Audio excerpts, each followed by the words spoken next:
Great race here now on the cards in the Diamond Jubilee Challenge Cup between Surbiton High School on the Berkshire station on the far side and Shiplake College B on the Buckinghamshire station on the right-hand side of your picture.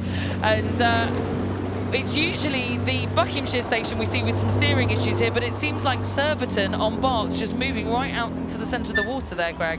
Yeah, at the moment you'd say Surbiton on the left of our picture are lucky that they've been able to wander in and then make that correction to get back. Shiplake on the near side here, by contrast, have steered a really lovely straight line, being brave, being close to the island, where you almost, as you scull along, you feel the leaves over your head, and you think, from these overhanging trees, should we be in this tight? And the answer is you should be in that tight. You should be in that close to the island.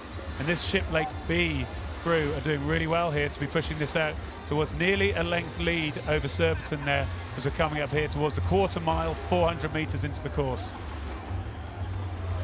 So we're jumping now to the live pictures and Shiplake B just shuffling out. You know, I wouldn't say that they've jumped out to a huge lead, but they're slowly, you know, building that. This is the B crew from Shiplake, which means it's their second crew. A great programme built by Dan Safdari that took home the Diamond Jubilee Challenge Cup back in 2021. But this year, you know, strong competition in this event. Of course, we need to remember this is the B crew who are leading out, but great to see second crews here, Greg, possibly getting a win in the first round. Yeah, no, it's a very strong programme, like you say, that they have down there at Shiplake. We've got 140 members of the rowing club now, and yeah, the B crew out here taking on this Surbiton crew. The Surbiton crew's got some pedigree in themselves. Sophie Rankin sitting in the 2 seat. She was in the Prince Philip Cup Henley finalist back in 2021. Now finding herself having a tough race here on day one. Just shows the very high standard we've got here. Yeah, hugely high standard. Both of these programs have been, you know, building out, you know, and with the introduction of the Prince Philip Challenge Cup as well for junior women's eights a couple of years ago. I think that both of these programs for junior women's rowing have expanded twofold, threefold, and, you know, are able to enter not just the Diamond Jubilee, which is the event we've got on screen for quadruple sculls, but I think both, you know, programs often looking towards the Prince Philip as well and the eights to enter that. I know certainly Surbiton, you know, have got an 8 in the Prince Philip too. Yeah, fantastic for the regatta, fantastic for junior women's rowing to see such high standards within those events that have been introduced here at Henley Royal Regatta, and just seeing these really close races early on in the competition.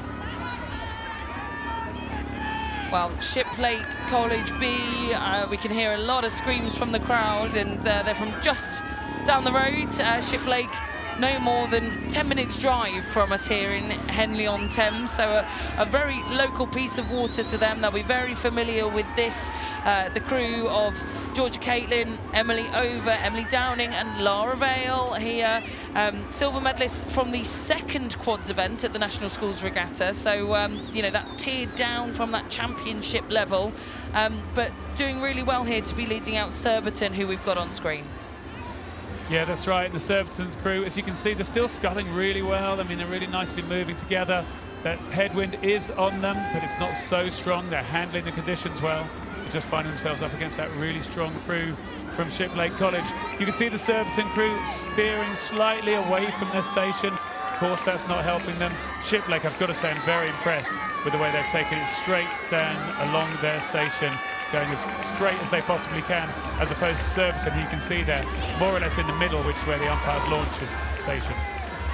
Yeah, you can see them just making those small adjustments, and they do that by, you know, moving a steering wire on their foot. So these are all being steered by one person in that crew who has got a wire attached to their foot that moves a credit card sized rudder underneath the boat, and that can make a huge impact on the boat speed, right? Yeah, absolutely, and that's Laura Vahl in this Shiplake College B crew. She is in the bow seat, that's her back coming towards us. So yeah, like you say, she can move her toe from side to side. It's a pointed shoe, held in place through the ball of your foot. Your heel moves from side to side. That pulls on the rudder lines, which pull the rudder on the far end of the boat. And like you say, the rudder's no bigger than a credit card. But you've got to say, look how well she steered right along this Buckinghamshire station. perfectly distanced out from the side. Absolutely beautiful. And if you look at some of these shots, the way that you can tell that it's been a lovely straight line, as we pull out on some of our camera shots, there's a lovely trail of water that you can see, and it's a real marker of where you've been on the course. It's almost like dropping crumbs, isn't it? You can sort of see where somebody's steered a perfectly straight course, which is what Laura Ball has done. Yeah, you don't want something snaking along where you've had to move in and out. You can see it in this shot, Camilla. You talked about it. There it is. There's 4 puddles on each side and a straight line right off the back of their stern. That makes you feel really good when you're sitting in the stroke seat. You just see that disappearing behind you as you make your way all the way up this Henley course towards the finish.